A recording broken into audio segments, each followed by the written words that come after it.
Sir Nainar versus அண்ணாமலைங்கிற மோதல் இப்போ வரைக்கும் போய்கிட்டு இருக்கா சார் கட்சிக்குள்ளார? மோதல் நான் சொல்ல அண்ணாமலை ஒரு ஈகோ கிளாஷ் இருக்கா சார்? ஈகோ அதெல்லாம் நயினார் ஒரு சாதுரியமான அரசியல்வாதியை நான் பார்க்குறேன். ஓகே.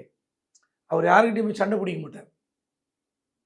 நீங்க திமுக நடத்தின மேடையிலேயே போய் நயினார் அங்கே ஏதோ விழாவில் பேசினார்ல, பிரதமர் அரசு விழாவில் கலந்துக்க அந்த அளவுக்கு நாசுக்காக நடந்துப்பார்.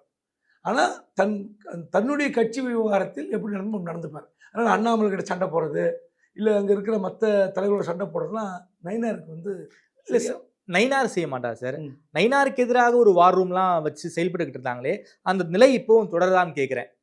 இல்லை வார் ரூம்லாம் எடுக்க சொல்லி ஏற்கனவே சொல்லிட்டாங்க அண்ணாமலைக்கு. அதன் பிறகும் தொடர்றதா நமக்கு தெரியாது. ஓகே. அண்ணாமலைக்கு நயினாருக்கு மோதல் இல்லை.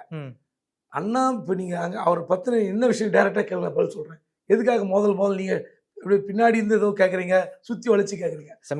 சமீபத்தில் அந்த சர்ச்சை சார், இந்த சொத்து விவகாரம் இல்லை, சொத்து விவகாரத்திற்கும் நயினாருக்கும் சம்மந்தம் இல்லை. ஏதோ நயினார் தான் ஆள் செட் பண்ணி அடிக்கிறாரெலாம் கிடையாது, புரியுதுங்களா? நயினாருக்கு பின்னாடியே பல சர்ச்சைகள் இருக்கு. ஓகே. அந்த சர்ச்சைகளை அண்ணாமலை டீம் எடுத்து அடிக்காதா?